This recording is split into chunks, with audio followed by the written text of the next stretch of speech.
Hey guys, welcome back to the channel here. We'll be going over the second part of my stocks for this week in my weekly updates. Actually was thinking about making an emergency video because one of my sectors in the stock market actually went down 10% in one day. And I was really shocked by that because this is usually one of my more least volatile industries. I actually thought Robinhood had a mistake when I was seeing the stock prices. So this is another live day of trading. I will show you guys which stock sector fell 10% and how it's doing since then. But the Dow is up about 0.3% today, so not too huge. I am around that level here. It's probably changed since this is updating live here, since when I looked at it. And really do expect to see a lot more volatility here as we close out July. The Fed will make that decision on whether it will cut interest rates or not around July 31st. I also want to thank whoever used my Amazon affiliate link in Call of Duty. It really helps out this channel because it will be a long time before I reach 1,000 subscribers. Kind of do expect to get that 4,000 watch hours pretty soon here, but just want to thank everyone for supporting the channel, liking these videos, and giving their feedback in the comments. So a lot of earnings reports will be continuing to happen this week here, and just keep an eye on that. Still have a lot of volatility, and I'm keeping a lot of money on the sidelines hoping to buy some of these dips here. So in the past day here, up $11. In the past week, it looks like that just updated live there. Down 112, and then in the last month I'm still up $231, and I've been getting paid in dividends, so not much to complain about there. Now let's go over the actual stocks. We have Procter & Gamble pretty stagnant today. Again, one of my better positions, up $112, almost 50% on this position. Procter & Gamble makes a lot of household goods. Be sure to check out my last video on it if you're unfamiliar with them. This is a stock we'll talk about a little bit today. Boeing is up $15 or 15 points, 4.38%. And the reason for this is because Boeing basically announced that it will be paying $4.9 billion to handle all of the issues that they had with the 737 MAX planes. So as you guys know, sadly, I believe it was just two of their airline planes that were the 737 MAX just mysteriously crashed, and there was a lot of controversy surrounding that, as there should be. And now Boeing investors are liking that Boeing has a more clear-cut number on how much that will impact their business. And maybe the best news is that the Boeing 737 MAX is expected to continue. As soon as fourth quarter 2019, it might return to the skies. So that's a lot of research and development that they put into these planes, and looks like it won't be going to waste after all. Hopefully they have all the issues solved. So it's been a very volatile last couple of months here, various buying opportunities here for Boeing, and glad to see that it might have all that in its rear view mirror.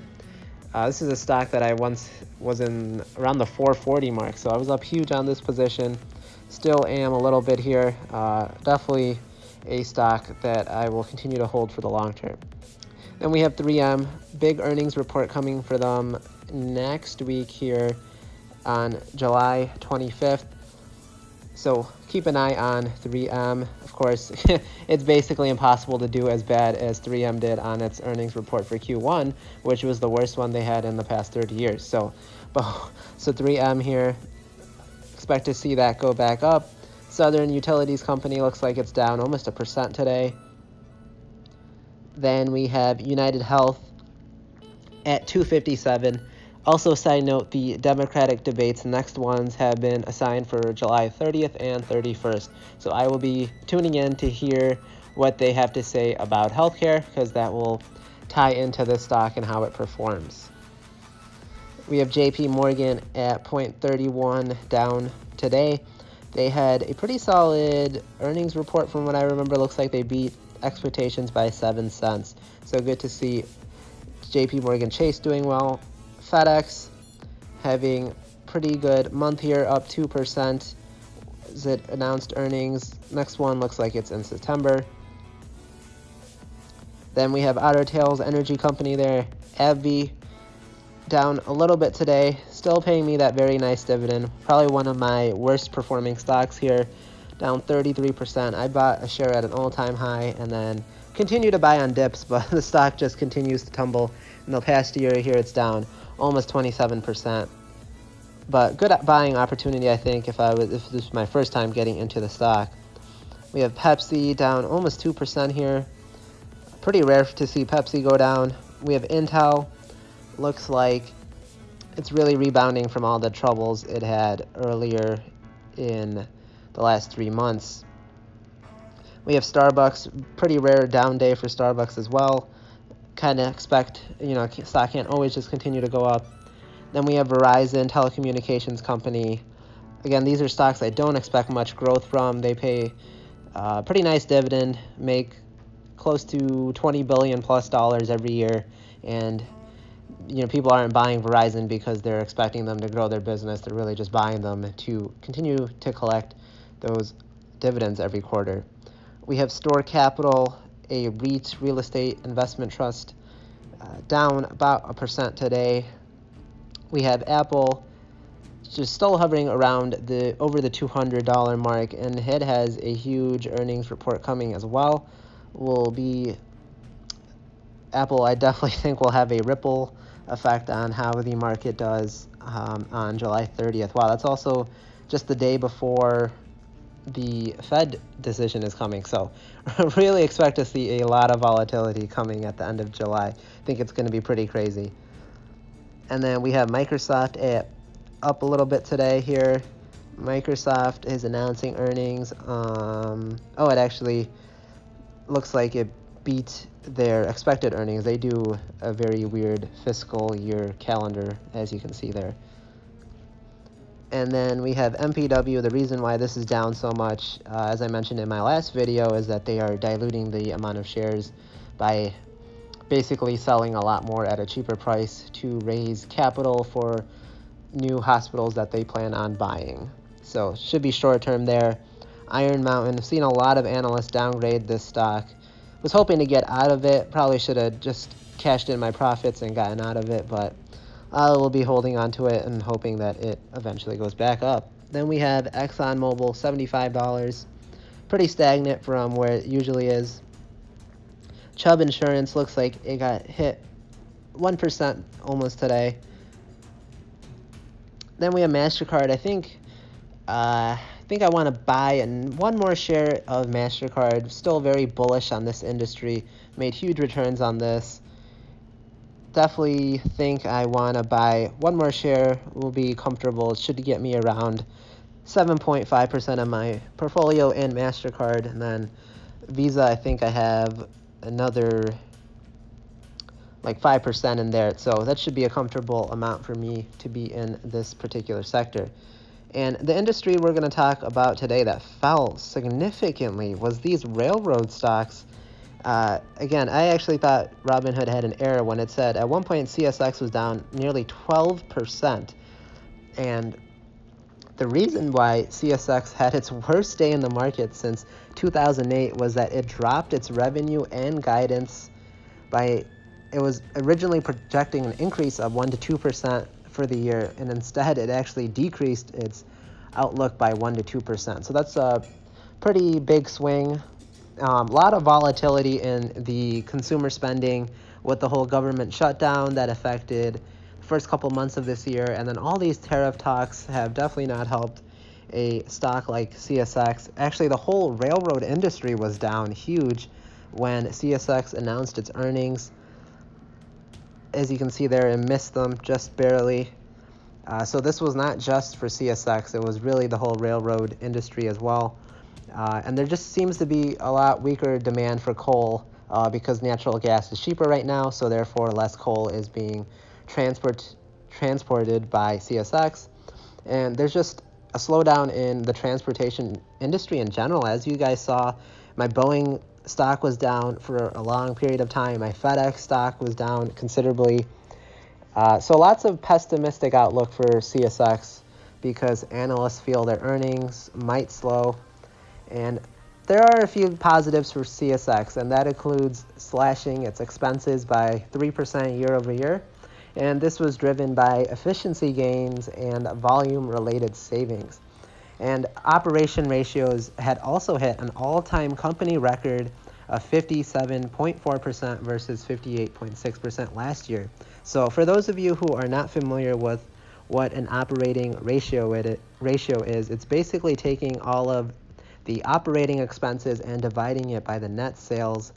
And the lower that ratio is, the more efficiently the company is creating profits. So glad to see CSX do that. It also had a 22% increase in free cash flows from Q2 of last year. So CSX may have missed its earnings report, but it just barely missed it by just three pennies there.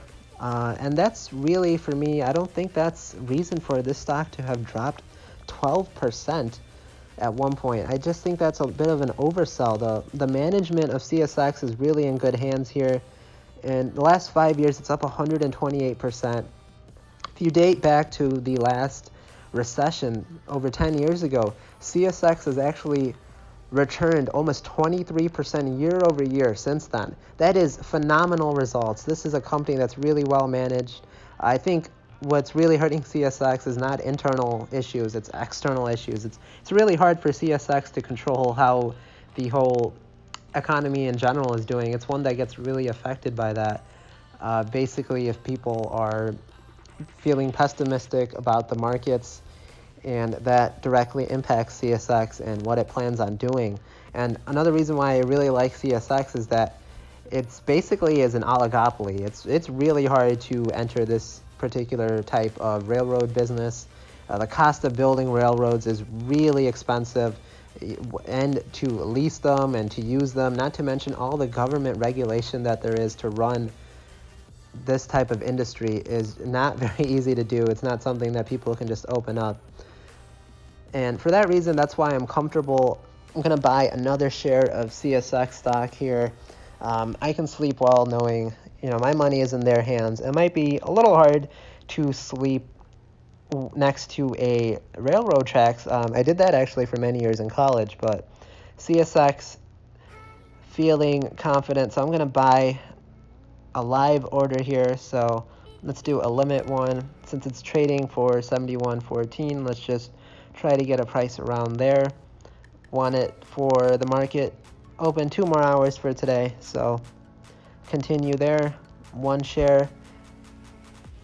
And then we will swipe up to submit, and whenever it goes through, it goes through. So this is really me just, it looks like I already got it there. So, we always talk about buying on dips. I really think this was a good opportunity here. And then UNP actually was down considerably too. What actually ended up happening was that it posted a very good earnings report.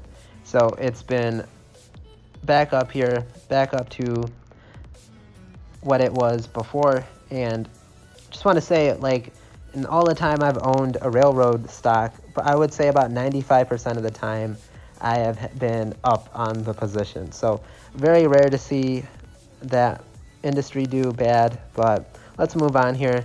So you have realty income, 69.16. Looks like the stock has been very stagnant in the past week. Still has been paying me monthly dividends, and I am up pretty big on that position as well. We have Visa, which actually makes up close to 5% of my portfolio. So among this and MasterCard, 12% of my portfolio might not be too bad because I am very bullish on that industry. We have Facebook. Looks like it just fell below $200 here. I'm sure they have a big earnings report coming here on July 24th. People expect big things from Facebook in the future. Facebook.com might be slowing, but Instagram has just been on fire lately. We have Equinix here at $508, up $34 on this position overall.